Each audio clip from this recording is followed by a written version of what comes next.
Eh,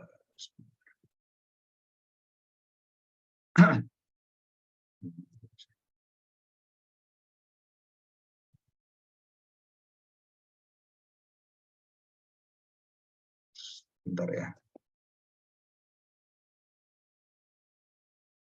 Oke, kita akan mulai ya. Kita udah masuk ke 2 bulan ini ya, kita bahas tentang pengajaran Roh Kudus ya. Jadi kalau ikut dari awal mungkin kita banyak tahu ya. Nah, sebelum kita mulai, kita akan masuk dalam doa ya. Mari kita masuk dalam doa. Kita mohon pimpinan Tuhan sendiri dan khususnya Roh Kudus sendiri ya. Mari kita berdoa. Kami bersyukur Bapa, kami bersyukur untuk seluruh kesempatan yang sangat indah ini, sehingga kami bisa belajar dan kami bisa mendengar hal-hal yang penting dari firman Tuhan, dan ajar kami untuk selalu memiliki satu hati bahwa firman Tuhan adalah kebenaran tertinggi dan tolok ukur serta satu-satunya kebenaran yang tidak bersalah. Bukan pengajaran manusia, bukan pengajaran kami yang sangat terbatas dan begitu banyak kelemahan, ataupun pengalaman-pengalaman kami yang akan bahas tentang karunia-karunia Roh Kudus ini. Biarlah Tuhan kami belajar dari firman Tuhan dari para rasul, hamba-hambamu yang sudah menuliskan, baik di dalam suratan, atau dalam Injil, atau dalam kisah-kisah perjalanan gereja. Pimpinlah kami, dan kami berterima kasih karena Roh Kudus sudah Engkau utus dan menetap dalam hati kami, bukan hanya sementara, sesaat, tetapi selama-lamanya saat kami percaya kepada Engkau sebagai Tuhan dan Juru Selamat kami.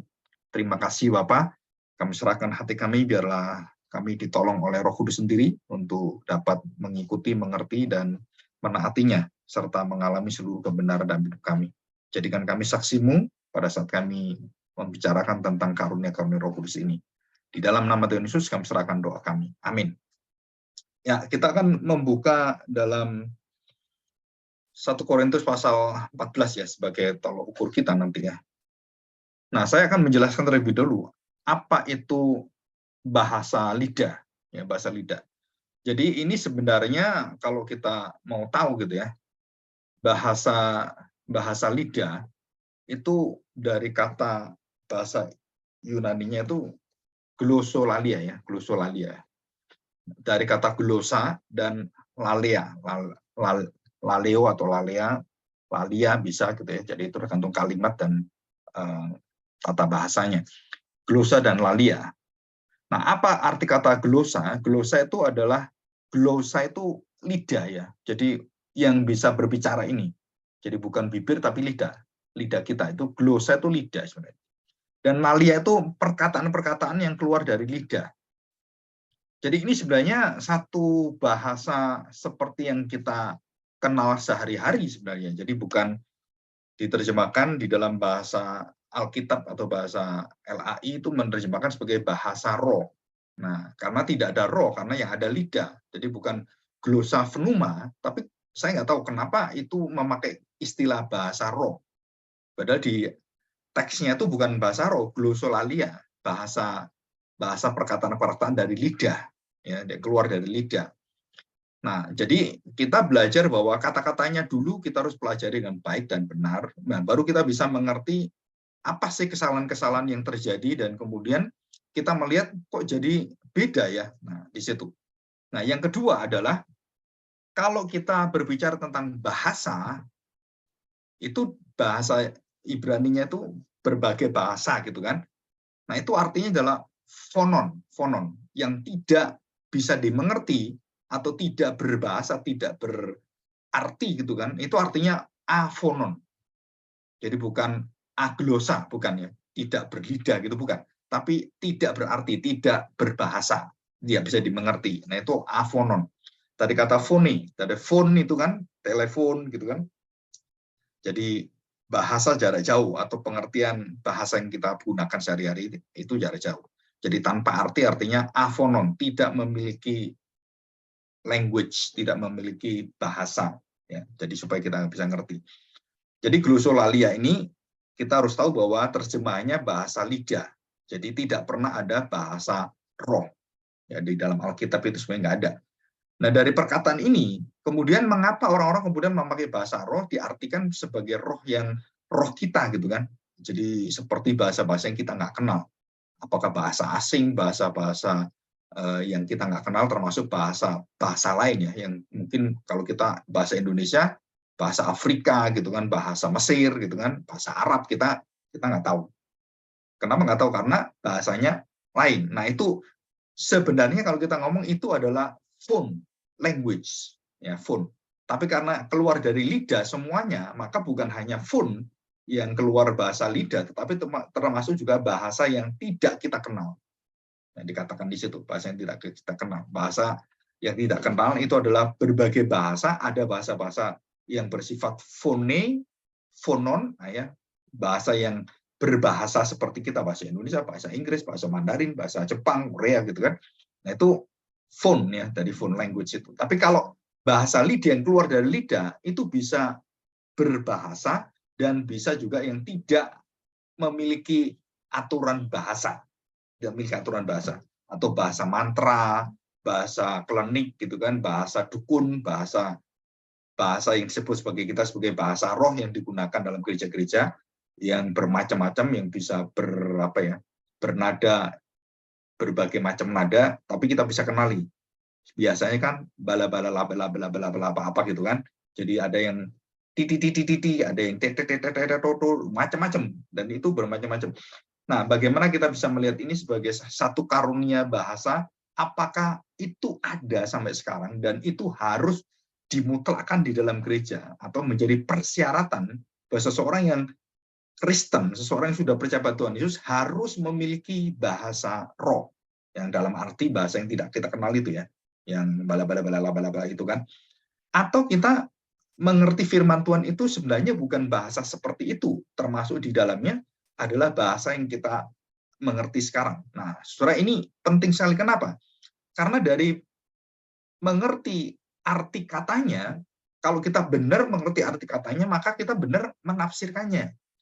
Jadi kalau kita salah, jadi semuanya berantakan, jadi amburadul gitu kan. Jadi kacau, chaos, dan kita nggak tahu nih ini yang benar yang mana. Nah, kita kembali pada firman Tuhan. Nah, di sini saya akan memberitahukan bahwa yang sudah kita bahaskan beberapa waktu yang lalu, bahwa fungsi dari karunia-karunia itu adalah sebagai tanda ya, tanda. Tadi yang pertama tanda apa? Tanda bahwa karya Allah membentuk satu gereja baru, gereja perjanjian baru ya, gereja yang komunitas baru itu orang-orang percaya itu. Salah satunya ditegaskan dengan tanda. Nah, tandanya itu apa? Tanda itu ada tanda seperti baptisan, tanda karunia-karunia Roh Kudus, termasuk di dalamnya bahasa lidah atau bahasa roh gitu kan. Itu sebagai penegasan bahwa ini ada kelompok baru. Nah, keberadaan bahasa lidah, bahasa roh itu tidak menjadi mutlak. Kenapa? Karena setiap kali ada baptisan Roh Kudus, ada turunnya Roh Kudus, atau ada hidupnya dan lahirnya gereja yang baru, maka seringkali bahwa bahasa lidah atau bahasa roh itu tidak menyertai, tidak ada. Jadi nanti saya akan buktikan dalam beberapa Pentakosta ya. Jadi Pentakosta itu secara mayor, secara utamanya adalah Pentakosta Kisah pasal 2. Itu Pentakosta datang dan 120 murid Tuhan Yesus, termasuk murid-murid 12 dan para utusan yang diutus oleh Tuhan Yesus 70 orang dan murid-murid yang lain, termasuk di dalamnya keluarganya, mamanya di dalam. Ya, jadi 120 orang itu kemudian menerima Roh Kudus. Nah, di belakang saya ini ada gambarnya Roh Kudus, dan kemudian mereka menerima turunnya Roh Kudus melalui 120 orang ini. Kira-kira 120 orang. Nah, kemudian mereka, di kepala mereka itu keluar ada apinya, ya, keluar ini seperti api di sini. Nah, itu lambang dari Roh Kudus, dan mereka kemudian menerima curahan Roh Kudus. Nah, saudara perhatikan, ini peristiwa Pentakosta itu Kisah pasal 2 hanya terjadi sekali dan tidak terulang. Seperti kita hari kemerdekaan Indonesia 17 Agustus gitu kan. Terus Presiden Soekarno menyatakan proklamator itu kan, kami yang menyatakan bahwa kami merdeka itu kan, kita masih ingat. Nah, itu tidak terulang. Kenapa? Karena peristiwa sejarah dan sekali berdampak selamanya. Jadi kita kalau hari Senin upacara, kemudian ada yang membacakan teks proklamasi, undang-undang dasar gitu kan. sebagai upacara memperingati. Nah, itu bisa berkali-kali bisa. Tetapi peristiwa sejarah Pentakosta itu tidak terulang. Ya, tidak terulang. Jadi jangan sampai kita mengulangi, wah kita mau Pentakosta datang, Roh Kudus datang. Itu nggak bisa. Kenapa nggak bisa? Karena itu adalah peristiwa terjadi sekali dan tidak terulang. Tuhan Yesus mati di kayu salib, itu terjadi sekali dan tidak diulang. Roh Kudus datang, terjadi sekali tidak diulang. Abraham mempersembahkan Ishak, terjadi sekali nggak diulang, gitu kan? Jadi banyak hal yang tidak akan diulang dan tidak mungkin diulang. Apa itu Pentakosta? Jadi secara hari raya Pentakosta, hari raya pendamaian juga itu Pentakosta itu tidak terulang, tapi bisa diperingati. Kita bisa memperingati hari Pentakosta, ya kan? Setelah 50 hari terjadi, kemudian kita lihat ada Pentakosta 49 hari plus 1. Nah, itu tahun jubilium, ya, tahun kemerdekaan 7 kali 7 plus 1. Jadi kalau kita lihat bahwa Pentakosta itu kronologis dan kairos, waktu Allah dan waktu manusia itu terjadi dan tidak terulang, dan itu berdampak terus. Gereja itu terlahir, jadi gereja sudah lahir. Dan bagaimana dengan tanda petik terjadinya turunnya Roh Kudus lagi, Roh Kudus turun, Roh Kudus turun. Nah, itu adalah berdampak di dalam seluruh pencapaian wilayah baru. Dan Alkitab menuliskan hanya ada 4 macam gerakan Pentakosta mendirikan gereja-gereja sesuai dengan apa yang dikatakan Tuhan Yesus. Yerusalem, kemudian Yehuda, Yudea, Samaria, dan ke ujung bumi. Dan ini 4. Ya. Jadi 4. Oke ya. Jadi Pentakosta kita tahu itu terjadi sekali dan kemudian tidak bisa diulang dan bisa diperingati. Dan mempunyai satu kekuatan melahirkan gereja-gereja yang sesuai dengan wilayahnya, dan dari induknya, dari Pentakosta induk itu, kemudian ada Pentakosta yang menyertai dan yang menegaskan, mulai dari Yerusalem yang utama, yaitu Pentakosta utama, kemudian turunnya Roh Kudus di dalam Samaria, Yehuda, Samaria, dan ke ujung bumi. Nah, ini akan kita bahas ya, sedikit nanti kita bahas. Nah, kita lihat sekarang. Jadi fungsi daripada karunia bahasa lidah dan karunia yang lain adalah untuk penegasan hal-hal seperti ini. Yang kedua, karunia bahasa lidah atau bahasa roh itu sebagai satu karunia di antara karunia yang lain. Jadi bahasa lidah itu bukan satu-satunya dan terpenting, bahwa itu yang terutama, yang paling mendesak, itu bukan. Nah, minggu kemarin saya jelaskan bahwa bahasa roh itu dipakai secara pribadi hanya kepada Allah, dan harus diterjemahkan, harus diatur, dan tidak boleh semua itu berbahasa roh, berbahasa lidah. Dan itu semua ada dalam 1 Korintus 14 diatur oleh Rasul Paulus, ya, roh Tuhan yang mengatur itu. Jadi di sini kita mengerti bahwa fungsi daripada bahasa lidah, bahasa roh, dan karunia-karunia adalah penegasan ilahi tentang kelompok baru, gereja baru ada di sana, dan karunia-karunia itu tidak semua harus ada sekali, tetapi bisa ada dan bisa tidak ada, termasuk bahasa lidah. Yang pasti ada adalah Injil, yang pasti ada adalah pengajaran, nubuat yang harus ada, yang dimengerti oleh manusia.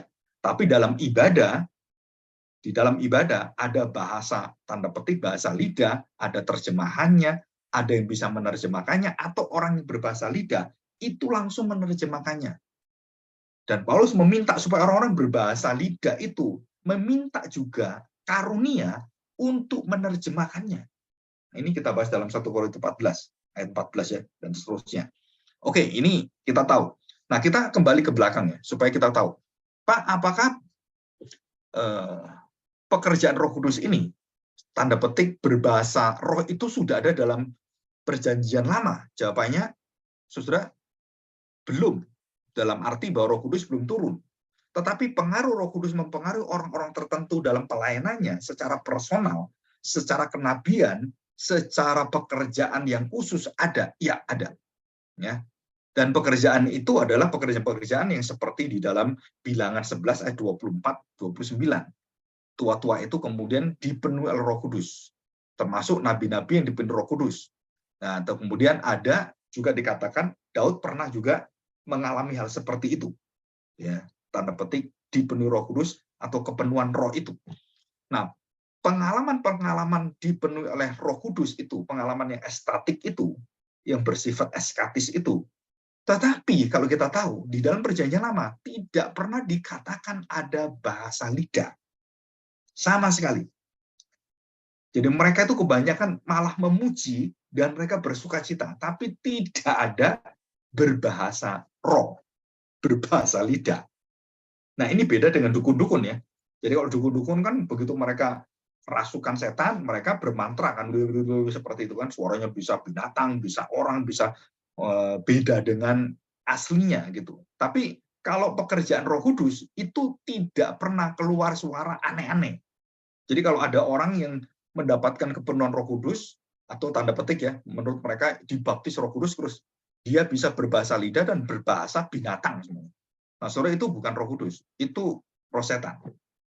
Kenapa? Karena Roh Kudus tidak pernah memakai bahasa binatang atau bahasa aneh-aneh yang lain, membuat kita kemudian nggak ngerti. Nah, Roh Kudus itu selalu membuat apa yang kita katakan itu jelas dimengerti dan harus dimengerti.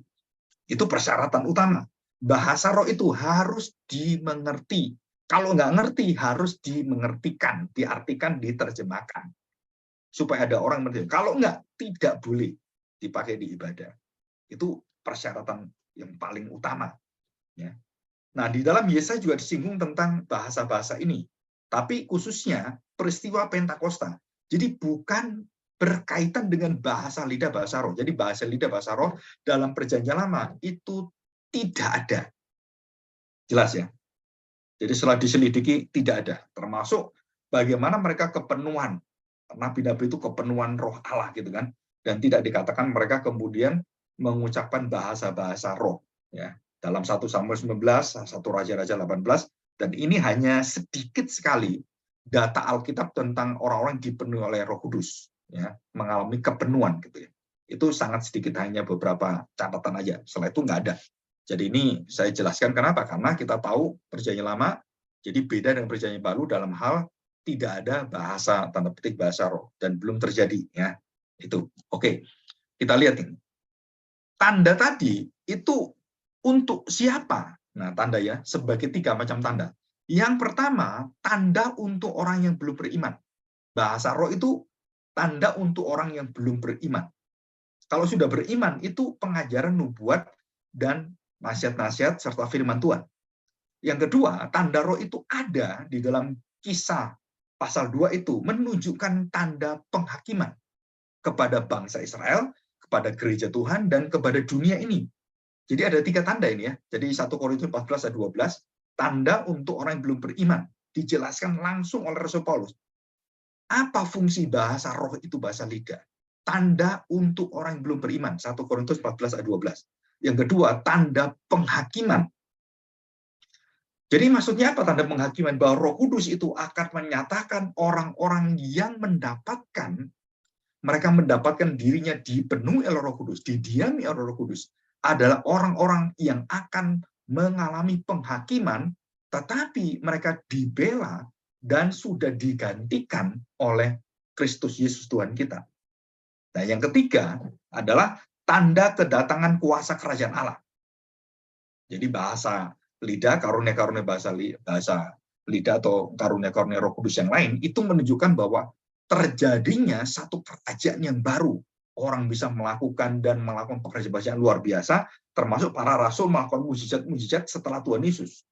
Dan kemudian mujizat-mujizat itu menyatakan bahwa mereka adalah rasul, mereka adalah orang pilihan Allah, dan setelah rasul, mujizat-mujizat yang luar biasa, yang seperti bayangan, sentuhan, orang itu langsung bisa sembuh, itu sudah berhenti. Saudara, ini ada bedanya. Jadi para rasul itu sapu tangannya saja, itu waktu dipegang gitu kan, seperti Rasul Paulus dan beberapa itu termasuk Petrus gitu kan. Orang kena bayangan saja, kena bayangan dari Petrus gitu kan, itu orang itu bisa sembuh. Ada yang kena menyentuh jubah Tuhan Yesus bisa sembuh. Nah, saudara perhatikan bahwa kesembuhan-kesembuhan yang begitu hebat ini, begitu luar biasa ini, itu tidak berlaku untuk semua orang, untuk semua pendeta-pendeta. Dan itu hanya berlaku bagi rasul yang mujizat-mujizat tertentu yang khusus sebagai tanda kerasulan. Jadi ada mujizat-mujizat tanda kerasulan, ada mujizat-mujizat yang bukan tanda kerasulan. Ya, kesembuhan, mujizat dan lain-lain. Ada seperti itu dan itu dibedakan dalam Alkitab. Zamannya dibedakan. Nah, kemarin saya sudah menjelaskan bahwa zaman mujizat itu ada 3 zaman ya di dalam Alkitab. Yang pertama, zaman seperti Nuh dan kemudian Abraham itu mujizat tidak ada seperti zamannya Musa dan Yosua. Dan itu beda.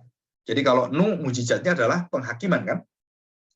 Sekali udah selesai dan tidak ada mujizat lain-lain. Abraham juga sama, mujizatnya personal. Dia bersifatnya itu personal. Tapi waktu Musa dan Yosua itu mujizatnya bersifat komunitas.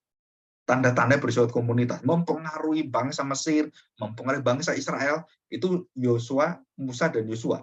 Dan yang kedua, zaman kedua sekitar 60 sampai 70 tahun, masa itu ada masanya. Dan selesai itu nggak ada lagi, kecuali personal-personal seperti Samson, Gideon itu personal ya. Terus yang kedua adalah Elia dan Elisa. 7 mujizat Elia, 14 2 kali mujizat dari Elia adalah Elisa. Jadi waktu Elia itu hanya 7 mujizat. Elisa 14 mujizat. Nah, itu juga zamannya sekitar 60 sampai 70 tahun. Sekitar itu. Selesai, nggak ada lagi. Dan yang ketiga adalah zamannya Tuhan Yesus dan para rasul. Selesai dan tidak ada lagi. Jadi kita lihat ini 3 tahapan. Di zaman kita hidup sebagai sejarah manusia, jadi Musa, Elia, Musa, Yosua, dan Tuhan Yesus dengan para rasul. Setelah itu, tidak ada lagi zaman seperti Tuhan Yesus melakukan mujizat yang hampir setiap minggu, setiap hari terjadi mujizat-mujizat yang banyak dan banyak yang tidak dicatat. Dan kita tidak mengharapkan mujizat terjadi seperti zaman Tuhan Yesus. Kenapa? Karena tidak terulang. Zamannya Yosua, Musa tidak terulang. 10 tulah tidak terulang. 10 tanda mujizat orang Israel tidak terulang. Jadi jangan sampai kita ada orang, saya nggak tahu ya, ada pernah kesaksian dari pendeta Eropa atau apa gitu. Jadi dia naik kendaraan, tiba-tiba dia mendapatkan tanda petik roti mana dari surga katanya. Nah, saudara harus tahu bahwa orang mengajar seperti ini menyesatkan. Kenapa? Karena roti mana itu tidak akan terulang. Coba kalau benar-benar ada roti gimana? Itu gejala alam dan dia kemudian mungkin ada dia ke tempatnya dia, tapi itu tidak sama dengan kondisi yang ada 40 tahun Tuhan memberikan mana kepada bangsa Israel. Itu terjadi hanya sesaat saja. Setelah itu nggak ada lagi. Yang seperti roti, yang seperti butiran itu nggak tahu dari mana gitu kan. Dan kita nggak bisa mengatakan bahwa ini roti mana. Nggak bisa. Kenapa? Karena roti mana tidak terulang. Bahkan Tuhan Yesus pun mengatakan, akulah roti mana dan bukan roti mana yang dulu. Itu lambang. Jadi lambang itu tidak bisa direalkan dan diajarkan kemudian menjadi pengajaran. Nah, saya mengalami menerima roti mana. Jadi kalian bisa menerima roti mana. Doa saja. Itu ajaran yang menyesatkan. Ya, jadi 3 tanda ini penting ya. Kita ingat-ingat ini.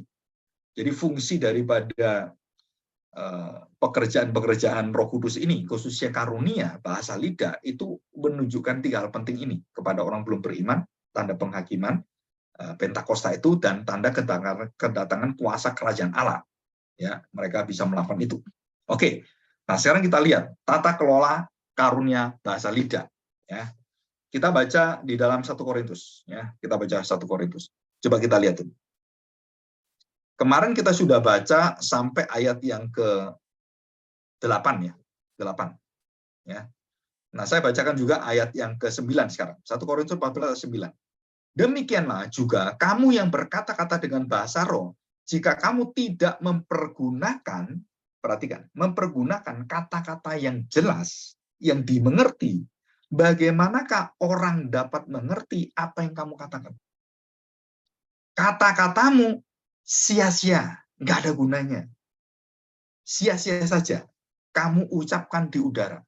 Jadi ini artinya apa? Ya nggak boleh pakai ini. Ya, artinya tidak diperbolehkan kalau sia-sia seperti itu. 10. Ada banyak macam bahasa di dunia. Entah berapa banyak bahasa di dunia. Sekalipun demikian, tidak ada satupun di antaranya yang mempunyai bunyi yang tidak berarti. Nah, dari kata bunyi ini adalah fone atau fonon, yang tidak mempunyai bunyi, tidak punya arti. Afonon. Ya, jadi kita jelasin ini, tadi sudah saya jelaskan di depan. Jadi bunyi yang tidak berarti, fonon, afonon.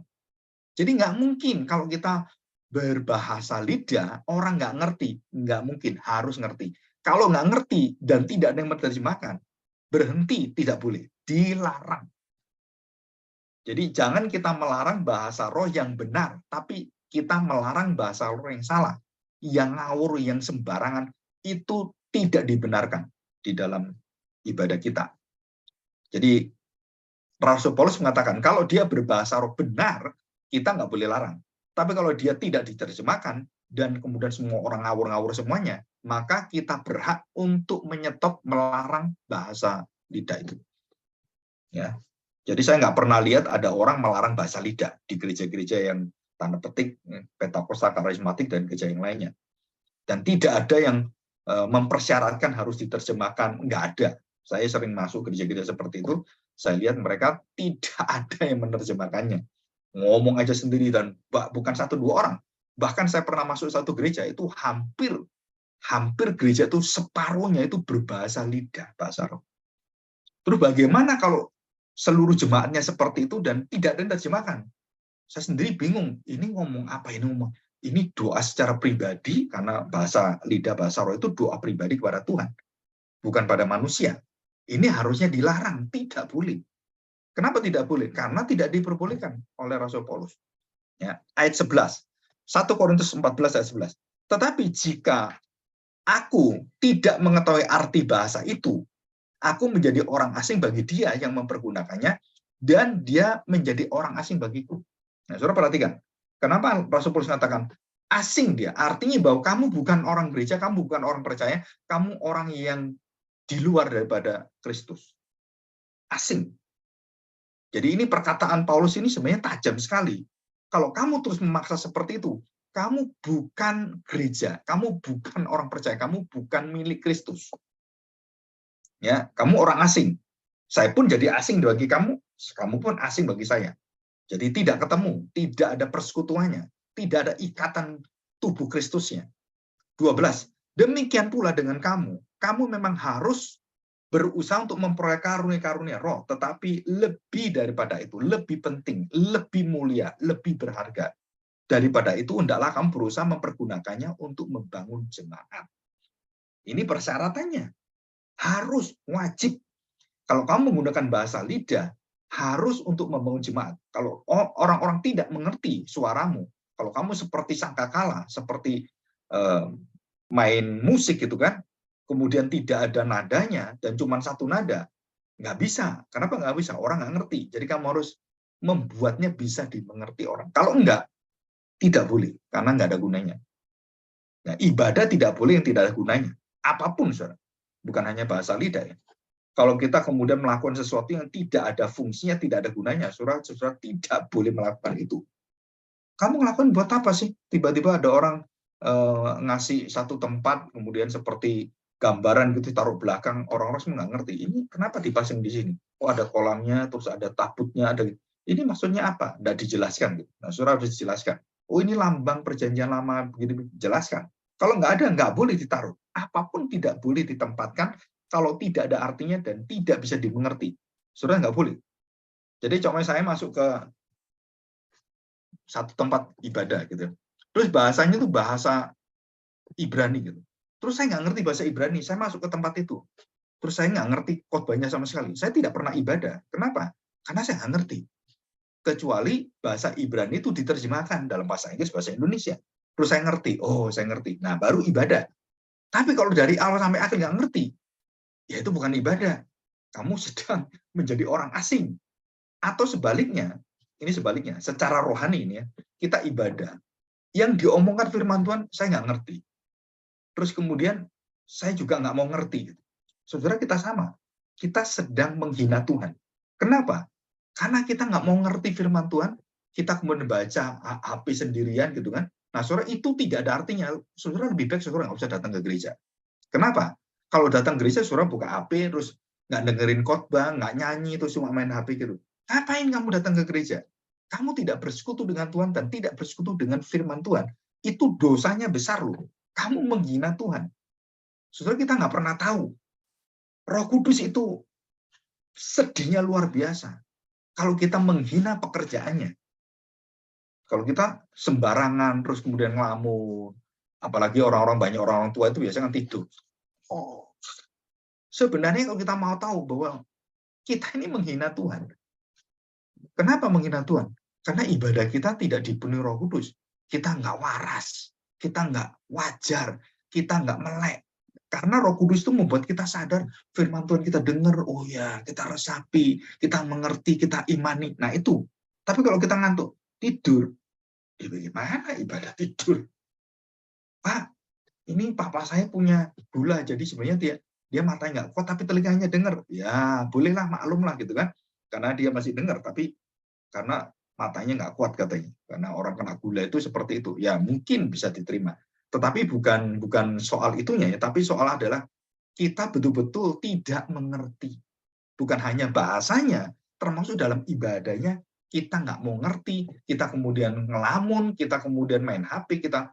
Nah, saudara, lebih baik saudara, kalau saya lebih baik saudara berhentikan semua, saudara dengar firman Tuhan, dengar serius, dan mengimaninya. Kenapa? Karena itu akan menumbuhkan hidup kita, roh kita, memberi makan kekuatan pada roh kita. Kalau saudara nggak mau, nggak bisa. Kenapa banyak jemaat waktu mengalami hidup kesulitan, banyak yang gugur imannya? Karena mereka waktu ibadah tidak serius, tidak benar-benar beribadah, dan tidak mendengarkan firman Tuhan, tidak memuji dengan benar juga, sehingga imannya, rohaninya tidak bertumbuh, tidak dibangun. Nah, kita harus hati-hati. Ini bahaya sekali. Ya. Oke, saya bacakan seterusnya. Ya, lihat ini.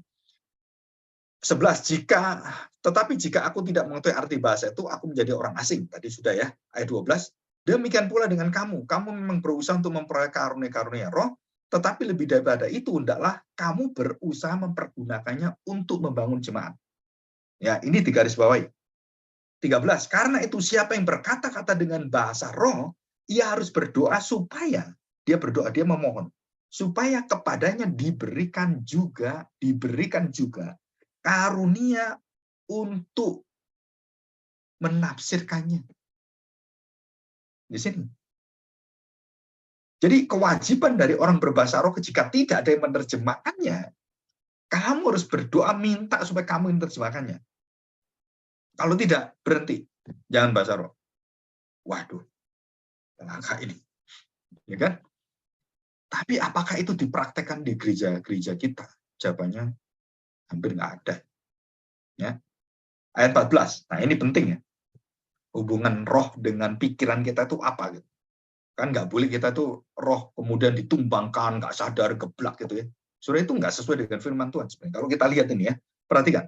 14. Sebab jika aku berdoa dengan bahasa roh, maka rohku lah yang berdoa, tetapi akal budiku tidak turut berdoa. Karena itu pribadi. Khusus secara pribadi. Artinya bahwa rohnya itu dengan khusus dan seluruh pikirannya itu diserahkan pada Tuhan, dan rohnya itu yang berbicara dengan Tuhan. Roh itu artinya termasuk juga perasaan hatinya, kedalaman jiwanya. 15. Jadi apakah yang harus kubuat? Apa yang harus kubuat? Jadi ada orang-orang berdoa dengan bahasa roh, tapi otaknya nggak berdoa. Nah, bagaimana dengan Rasul Paulus? Rasul Paulus menyarankan ini. Aku akan berdoa dengan rohku, tetapi aku berdoa juga dengan akal budiku. Jadi nggak boleh kita berdoa itu di dalam jemaat gitu kan. Akal budi kita nggak ada seperti kita berdoa sendiri di hadapan Tuhan. Wah, kita mau puji Tuhan, kemudian roh kita berbicara dan nggak ada orang lain, nggak masalah. Orang lain nggak ngerti juga masalah. Hanya kamu dengan Tuhan. Tetapi di dalam jemaat, kamu memakai bahasa roh dengan rohmu, maka kamu harus memakai akal budimu. Mengerti. Paulus mengatakan demikian. Aku berdoa juga dengan akal budiku. Aku akan menyanyi, dan memuji dengan rohku, tetapi aku akan menyanyi dan memuji juga dengan akal budiku. Nah, ini satu standar firman Tuhan tentang tata kelola bagaimana kita bisa berbahasa lidah dengan sesuai kebenaran firman Tuhan. Ini syaratnya semuanya. Ya, kalau kita cocokin dengan kondisi sekarang, ya kita berdoa aja supaya mereka bisa ngerti.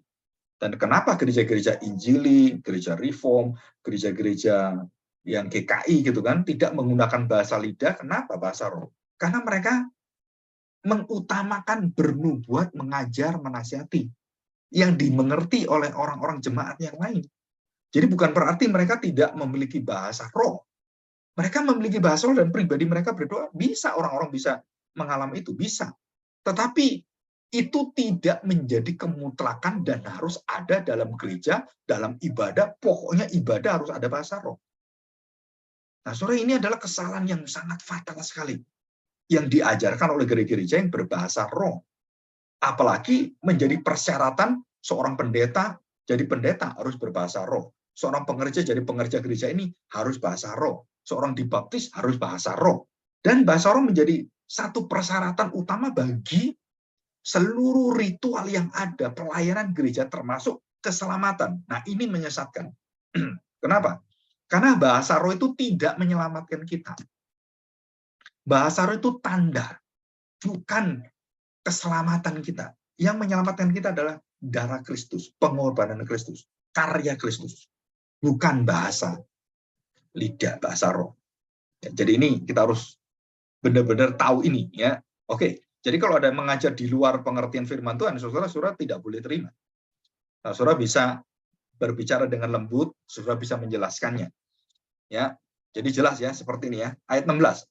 Sebab jika aku mengucap syukur dengan rohmu, engkau mengucap syukur dengan rohmu saja, bagaimana orang biasa, orang umum, awam, yang hadir sebagai pendengar dapat mengatakan amin atas pengucapan syukurmu, doamu, dan lain-lain.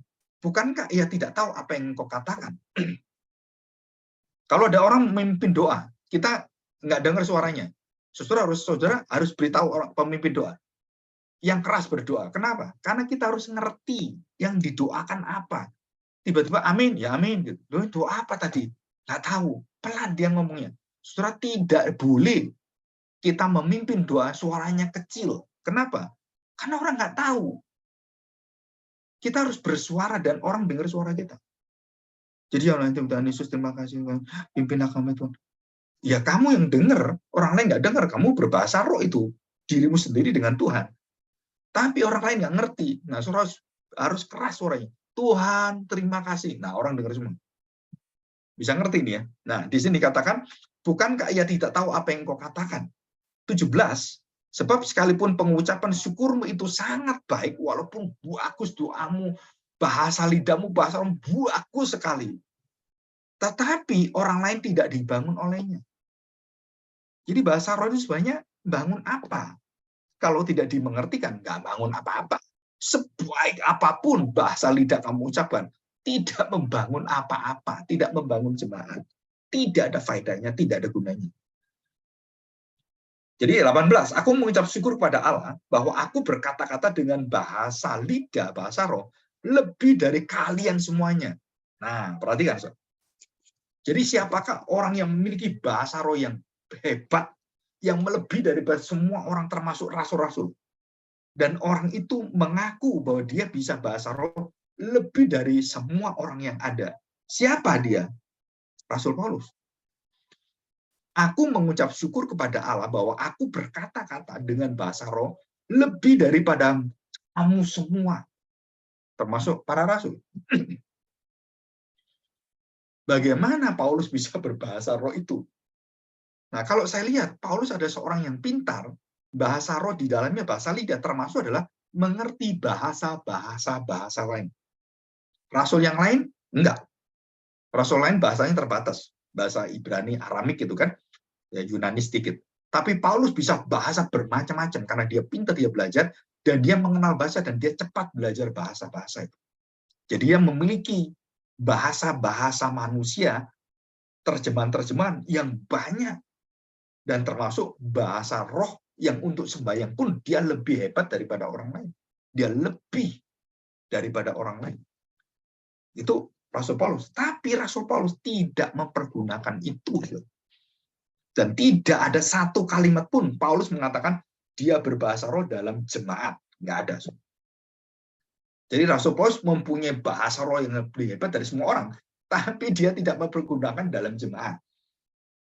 Kecuali menerjemahkan bahasa dan lain-lain. Bahasa rohnya dia yang berdoa, dia nggak pakai. Nah, saudara, kita masih ingat bahwa Rasul Paulus diangkat oleh Tuhan.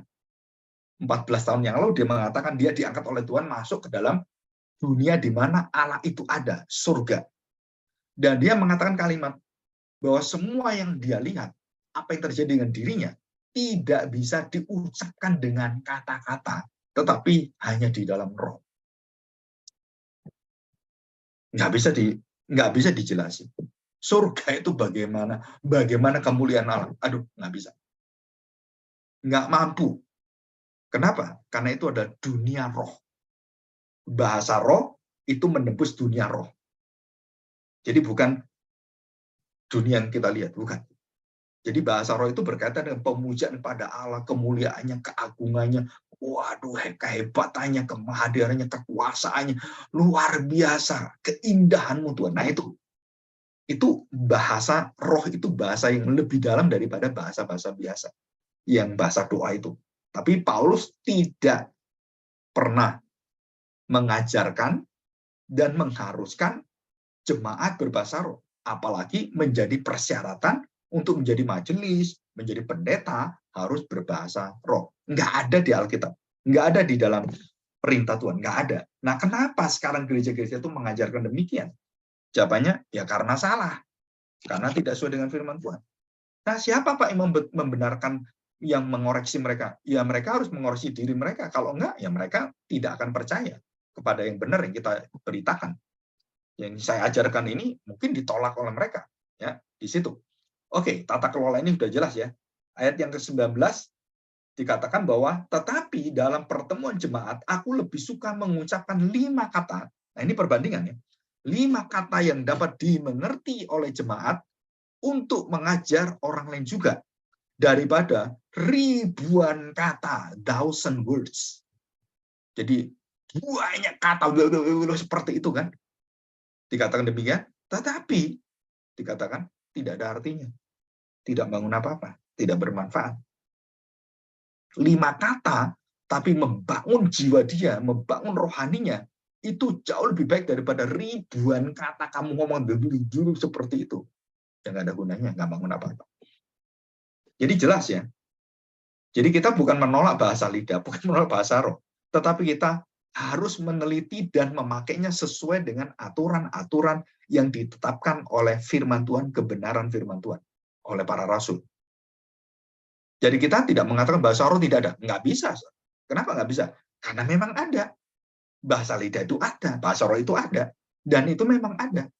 Dan bagaimana memakainya? Masalahnya adalah kita mau taat nggak dengan penggunaan-penggunaan mengelola bahasa karunia lidah itu dalam pelayanan. Harus ada yang menerjemahkan, kita sendiri harus bisa menerjemahkan, harus mengerti orang, dan tidak boleh ada satu kata pun tidak mengerti, harus dijelaskan. Nah, silakan kalau itu ada. Jadi tidak boleh dilarang.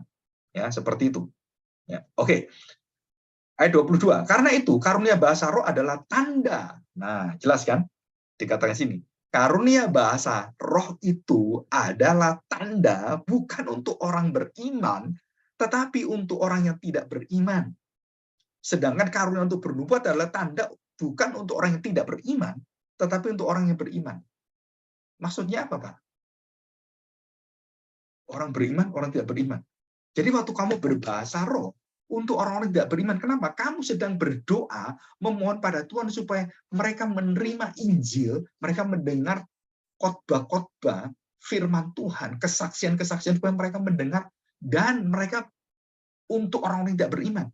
Jadi berbahasa roh itu memohon pada Tuhan untuk orang-orang yang tidak beriman, berdoa supaya mereka datang ke gereja. Tapi kalau orang sudah datang ke gereja, kamu bahasa roh, nggak ada gunanya. Kenapa? Karena kamu harus mengajar mereka, bernubuat mengerti, membuat mereka ngerti. Kamu berbahasa lidah, ya nggak ngerti. Kenapa? Bukan untuk orang beriman, untuk orang tidak beriman. Kamu berdoa untuk mereka. Saudara, ini begitu jelas sebenarnya. Tapi banyak orang tidak pernah mendapatkan penjelasan secara sejelas-jelasnya, gamblang. Ini loh aturan-aturannya. Nah, saya bersyukur saudara bisa mendengarkan ini. Ya, ini sudah berapa lama ya? Kita sudah merintis gereja itu hampir 4 tahun lebih ya. Nah, kita baru sampai di dalam doktrin Roh Kudus. Jadi mulai doktrin Allah ya, awal-awal itu. Oke, kita lihat sekarang ini ya. Ayat 23. Nah, ini lebih tegas lagi. Paulus mengatakan, dan mungkin rada kasar gitu ya, sarkastik ini. Jadi kalau seluruh jemaat, nah perhatikan, kalau seluruh jemaat seperti gereja-gereja yang saya datang itu banyak, hampir separuh itu berbahasa roh gitu kan. Kalau seluruh jemaat berkumpul bersama-sama dan tiap-tiap orang berkata-kata dengan bahasa roh, lalu masuklah orang luar yang tidak mengerti itu, atau orang-orang yang tidak beriman, tidakkah akan mereka katakan bahwa kamu orang gila? Kasar kan? Kalau orang datang, dengar apa saya? Gak ngerti apa-apa. Banyak orang gendeng, orang edan ini semua. Orang gila ini. Yang nulis Paulus bukan saya. Dikatakan, kamu gila. Orang gendeng ini. Kalau kita orang gila kan kita ngomong gitu kan. Nah di gereja banyak orang gendeng, orang gila yang ngomong bahasa roh dianggap orang gila. Karena nggak diterjemahkan, orang-orang nggak tahu. Orang baru datang, nggak ngerti semua. Takut saya kenapa? Bahasa apa ini? Banyak orang gila. Nah, saudara perhatikan. Tetapi kalau semua bernubuat, lalu masuk orang yang tidak beriman, orang baru, ia akan diyakinkan oleh semua dan diselidiki oleh semua. Jadi kalau saya bernubuat, orang tidak beriman itu datang, kemudian mendengarkan, dan wah, mereka menerima itu. Wah, puji Tuhan. Kenapa? Karena doa tadi itu, doa bahasa roh tadi itu, mengantar orang itu, dan bernubuat yang membuka hatinya. Bukan bahasa roh. Jadi bahasa roh itu kita dengan Tuhan, personal. Bernubuat itu adalah membuka hati mereka, yang membuka hati Tuhan untuk tercurah supaya orang tidak percaya datang, dan waktu orang datang tidak boleh pakai bahasa roh. Kenapa? Nggak ngerti mereka, dipikir kita ini orang gila semua. Harus bernubuat supaya mereka ngerti. Jadi bisa ngerti ini ya. Oke, segala rahasia yang terkandung dari dalam hatinya akan menjadi nyata, sehingga ia akan sujud menyembah Allah dan mengaku, sungguh Allah ada di tengah-tengah kamu. Oke, ini cukup sekian. Nanti ayat 26 itu kita bahas di hari Sabtu ya. Nah, kita lihat sekarang tata kelola karunia bahasa lidah. Ya, perhatikan, saudara. Yang pertama harus dimengerti, diartikan atau diterjemahkan. Itu syaratnya. Yang kedua, diusahakan dipergunakan untuk membangun jemaat dan berguna bagi jemaat rohaninya, bermanfaat dan berfaedah. Yang ketiga, diberikan juga orang-orang yang berbahasa lidah, bahasa roh, harus juga berdoa supaya dia diberi karunia untuk bisa memberitahukannya, menafsirkannya, menjelaskannya, menguraikannya. Yang keempat, surah ibadah harus dikuasai bahasa yang dimengerti, bukan bahasa lidah. Jadi jangan kita berpikir, wah gereja ini nggak ada bahasa rohnya. Nah, saudara-saudara salah. Kenapa salah? Karena bahasa roh itu bersifat personal dan bukan untuk ibadah. Kalau untuk ibadah, harus dijelaskan, harus dinubuatkan, dan diartikan, dan diajarkan. Ibadah harus dikuasai dengan bahasa dimengerti. Bukan banyak bahasa roh. Termasuk lagu-lagu kita, kalau nggak dimengerti, ya itu sama, sia-sia kita kan. Oke, yang kelima, mutlak harus ditafsirkan. Dan 2 atau 3 orang, tidak semua berbahasa lidah dan diizinkan. Nggak bisa. Ini tata kelolanya dari Alkitab. Jelas semua ada di Alkitab yang kita baca. Jadi saudara jangan kita berbantah-bantah tanpa adanya data firman Tuhan. Kenapa? Karena nanti ya pengalaman saya, ya ini seperti ini gereja saya. Nggak bisa. Kenapa? Karena kebenaranmu tolok ukurnya udah salah. Ini kata pendeta saya. Nah, ini sudah lama seperti ini, Pak. Nggak bisa. Orang-orang berbahasa roh seperti itu, ya datang dia seperti itu. Jadi kebiasaan-kebiasaan gerejawi yang akhirnya menyetop kebenaran itu, dan kita nggak tahu kebenaran. Mereka berpikir mereka benar. 2-3 orang batasnya. Kenapa kamu banyak orang? Nggak boleh semua seperti itu. Mau apalagi banyak gitu kan. Ya, bagaimana itu? Nah, saudara, itu adalah satu keprihatinan sebenarnya kalau kita lihat, dan kita bersyukur juga kita bisa bertemu teman-teman kita yang dari Pentakosta, karismatik, atau gereja-gereja yang lain gitu kan, yang memakai bahasa roh. Nah, kita menjelaskan pada mereka, kita tidak menolak bahasa roh, bahasa lidah, kita tidak melarang. Tetapi apakah kamu sudah melakukannya sesuai dengan firman Tuhan dan mengerti untuk apa bahasa roh itu, bahasa lidah? Dan masih berlangsung nggak sampai sekarang? Yang diutamakan apa? Nah, saudara, akhirnya kita mengerti. Gitu. Mengerti apa? Mengerti tentang fungsi bahasa roh, bagaimana memakainya, bagaimana menjelaskannya. Ya, oke, kita lihat sekarang ini ya. Nah, saya tadi udah janji tentang Pentakosta. Ada 4 Pentakosta. Nah, saudara, yang pertama, Pentakosta yang terjadi di Yerusalem. Kisah pasal 2. Ya, saya nggak jelaskan ini. Dan kemudian terjadi di dalam Kisah pasal 8. Nah, kita lihat ini. Kisah pasal 8 ayat 14. Ya, perhatikan. Terjadi di mana? Di Samaria, di daerah Samaria. Ketika rasul-rasul di Yerusalem mendengar bahwa tanah Samaria telah menerima firman Allah, perhatikan. Firman Allah, bukan bahasa rohnya ya, telah menerima firman Allah, menerima Kristus, kesaksian Kristus, kebenaran Injil. Jadi bukan bahasa lidahnya. Dasarnya bukan itu. Tapi menerima firman Allah, mereka mengutus Petrus dan Yohanes ke situ. Dan apa yang terjadi? Sebab setibanya kedua rasul itu berdoa supaya orang-orang Samaria itu beroleh menerima Roh Kudus. Bukan perayaan Roh Kudus yang Pentakosta, bukan ya, tapi menerima Roh Kudus. Pekerjaan Roh Kudus yang mereka belum mengerti itu. Sebab Roh Kudus belum turun di atas seorang pun di antara mereka, karena mereka hanya dibaptis dalam nama Tuhan Yesus. Dan mereka tidak tahu ada pekerjaan Roh Kudus. Kemudian keduanya menumpangkan tangan di atas mereka, lalu mereka menerima Roh Kudus. Ya, menerima Roh Kudus. Terus kemudian 18, ketika Simon melihat bahwa pemberian Roh Kudus terjadi oleh karena rasul-rasul itu menumpangkan tangannya, ia menawarkan uang pada mereka. Ya, berikanlah juga kepadaku kuasa itu, penumpangan tangan itu, supaya jika aku menumpangkan tanganku di atas orang, ia boleh menerima Roh Kudus. Petrus marah. Binasalah kiranya uangmu bersama dengan engkau, karena engkau menyangka bahwa engkau dapat membeli karunia Allah dengan uang.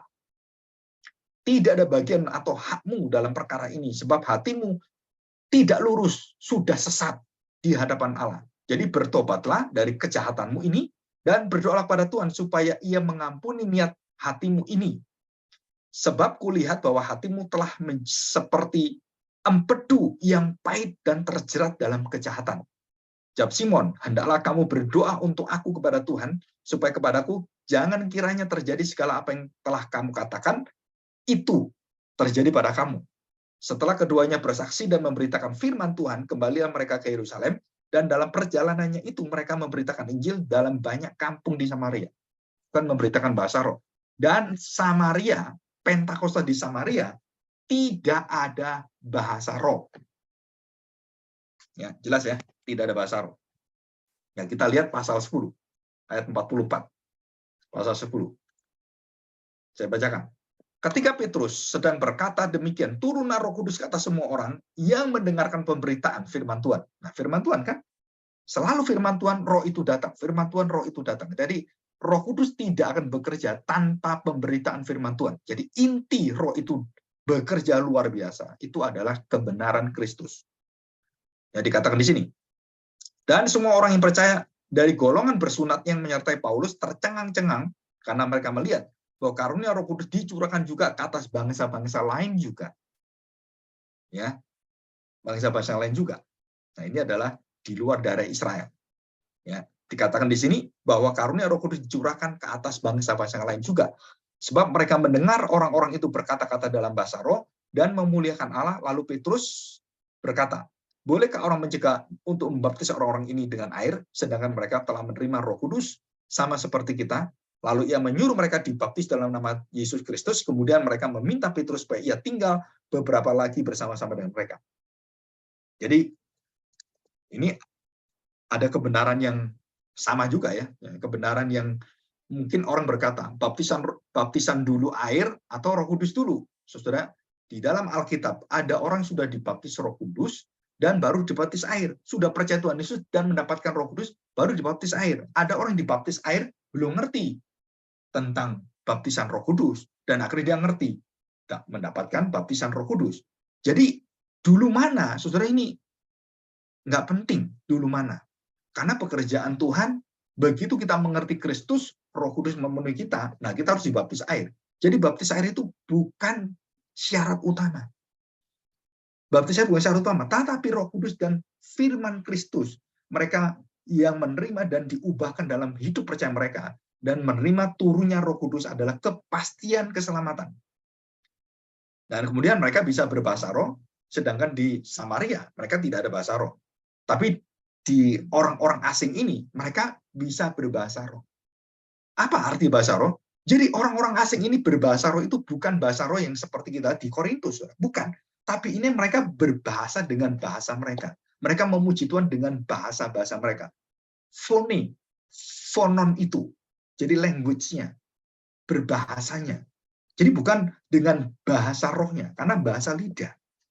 Bukan bahasa roh, bukan bahasa doa. Tapi mereka memuji Tuhan. Nah, itu mereka dikatakan mereka berbahasa lidah. Karena kita pikir bahasa roh itu bahasa doa. Bukan. Mereka sedang memuji Tuhan, mereka bersyukur, dan mereka berbahasa lidah. Karena mereka bangsa-bangsa asing. Banyak bangsa-bangsa yang ngomong sendiri, wah, puji Tuhan. Bahasa mereka berbahasa lidah. Jadi, saudara ngerti ya? Jadi, waktu di konteks bangsa-bangsa lain dan kemudian Roh Kudus turun, mereka berbahasa lain, berbahasa lidah. Bukan berbahasa roh seperti jemaat Korintus tadi. Bukan. Nah, Efesus, Pentakosta di Efesus sekarang, yang terakhir ya. Pasal 19. Kita lihat. Ayat yang ke-6. Paulus di Efesus. Ayat ke-6 ya. Saya bacakan ayat 4. Kata Paulus, baptisan Yohanes adalah baptisan orang yang telah bertobat. Dan ia berkata pada orang banyak bahwa mereka harus percaya kepada Dia yang datang kemudian daripadanya, yaitu Yesus Kristus. Ketika mereka mendengar hal itu, mereka memberi diri mereka dibaptis dalam nama Tuhan Yesus. Baptis artinya baptis air. Dan ketika Paulus menumpangkan tangan ke atas mereka, turunlah Roh Kudus ke atas mereka, dan mulai mereka berkata-kata dalam bahasa roh dan bernubuat. Nah, ini bahasa roh dan bernubuat. Jadi mereka akhirnya menjelaskan arti mereka berbahasa lidah apa. Karena mereka bernubuat menjelaskannya, mengajarkannya. Jumlah mereka kira-kira 12 orang. Selama 3 bulan Paulus mengunjungi rumah ibadat di situ dan mengajar dengan berani. Oleh pemberitaannya, ia berusaha meyakinkan mereka tentang kerajaan Allah. Jadi itu di Efesus, di kota Efesus. Terjadi apa? Bahasa roh, bahasa lidah. Dan mereka adalah orang-orang yang menyampaikan semuanya. Bukan pada masa jemaat, tapi ini adalah awal turunnya Roh Kudus dan mereka percaya. Jadi bahasa mereka bahasa lidah. Bahasa mereka sendiri. Mereka memuji Tuhan dan mereka mengajarkan itu bernubuat. Jadi bukan bahasa roh seperti di Korintus. Jadi ini konteksnya adalah mereka percaya menerima Tuhan Yesus awal, keselamatan, mereka berbahasa roh. Dan bahasa roh ini tidak sama dengan bahasa roh di jemaat Korintus. Beda bahasa roh. Nah, saudara, ini kita harus tahu bedanya ini. Karena ini semua berkaitan dengan keselamatan, baptisan air, baptisan roh. Awal-awal semua. Baru percaya, baru percaya, baru percaya. Nah, kalau Korintus sudah percaya, dan mereka kemudian masuk dan memakai bahasa roh, seperti ritual-ritual agama-agama mereka. Bahasa-bahasa mantra itu. Mereka memakai masuk ke gereja. Dan Paulus larang, Paulus kemudian atur, dan itu tidak diperbolehkan. Silahkan kamu pribadi. Kalau diperbolehkan, kamu harus terjemahkan, dan kamu sendiri yang terjemahkan. Dan tidak boleh semua orang. Dan diatur semuanya. Dan Roh Kudus yang mengatur itu melalui Petrus. Dan Paulus dan Rasul semuanya. Jadi bahasa lidah seringkali dimutlakkan menjadi syarat. Wah, kalau gereja itu tidak ada bahasa lidahnya, oh bahasa rohnya berarti ini gereja yang kurang kekuatan Roh Kudusnya nggak ada. Nah, saudara, padahal kita lihat bahwa di peristiwa Yerusalem, Samaria, orang-orang yang Pentakosta di daerah yang orang-orang banyak itu, ya kira-kira daerah sekitar juga di lingkungan Yehuda juga, dan kemudian di Efesus. Dan ini semua berkaitan dengan awal mula berdirinya gereja. Jemaat baru. Jadi bukan jemaat yang ada kemudian berbahasa roh. Enggak. Jadi ini berkaitan dengan bahasa bangsa lain, bahasa-bahasa lain. Konteksnya di situ. Jadi ini jelas sekali konteksnya adalah berbahasa yang bangsa-bangsa itu. Bukan berbahasa dalam arti berbahasa roh, tapi berbahasa lidah. Berbahasa yang bisa dimengerti, diterjemahkan, dan kemudian diajarkan. Ya, menyertai orang-orang yang bersama-sama dengan gereja Tuhan dan dipimpin oleh para rasul. Ya, oke. Nah, sekarang yang terakhir sebagai kesimpulan ya. Perhatikan baik-baik, Paulus dan bahasa lidah atau bahasa roh. Bagaimana Paulus mengajarkan ini? Yang pertama, Paulus mengajarkan bahwa berbahasa lidah, berbahasa roh, itu berkata-kata bukan kepada manusia, tapi pada Allah. Dan ini pribadi ya. Yang kedua, roh mengucapkan hal-hal yang rahasia tidak seorang pun bisa mengerti. Artinya, rahasia itu ada dalam diri kita dan pribadi kita bersama dengan Tuhan. Nah, doa dalam bahasa roh itu beda dengan doa dalam bahasa yang dimengerti, berbagai-bagai macam bahasa, seperti orang-orang lain. Dan itu dijelaskan di dalam 1 Korintus pasal 14 ayat 14 bahwa apa yang dimaksudkan oleh Paulus adalah jika kamu bersama-sama semua dari bangsa-bangsa banyak dalam gereja Korintus, karena itu terdiri dari suku-suku bangsa banyak dari seluruh dunia, maka kamu harus berbahasa roh yang bisa diartikan, diterjemahkan, dan kamu harus menerjemahkan. Nah, itu artinya. Nah, bahasa roh itu ada puncak ucapan syukur seseorang yang berhubungan dengan jiwanya, rohnya, perasaannya dengan Tuhan.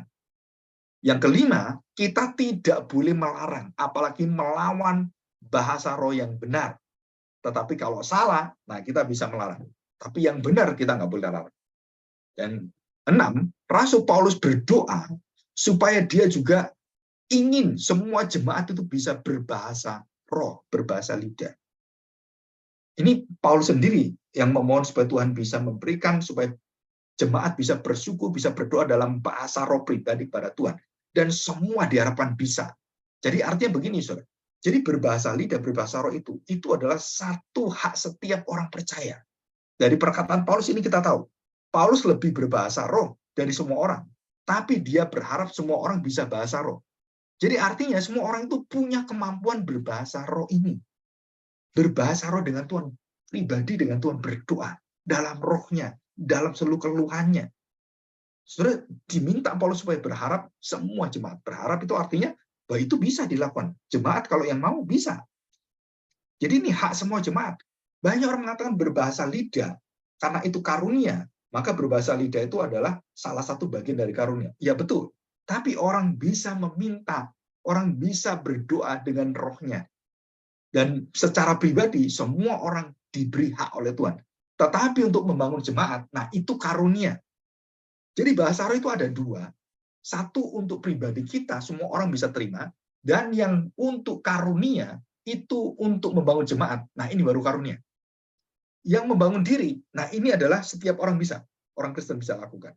Tapi yang membangun untuk jemaat, nah ini artinya karunia yang secara bahasa-bahasa karunia. Nah semua orang diberi karunia itu. Harus diterjemahkan.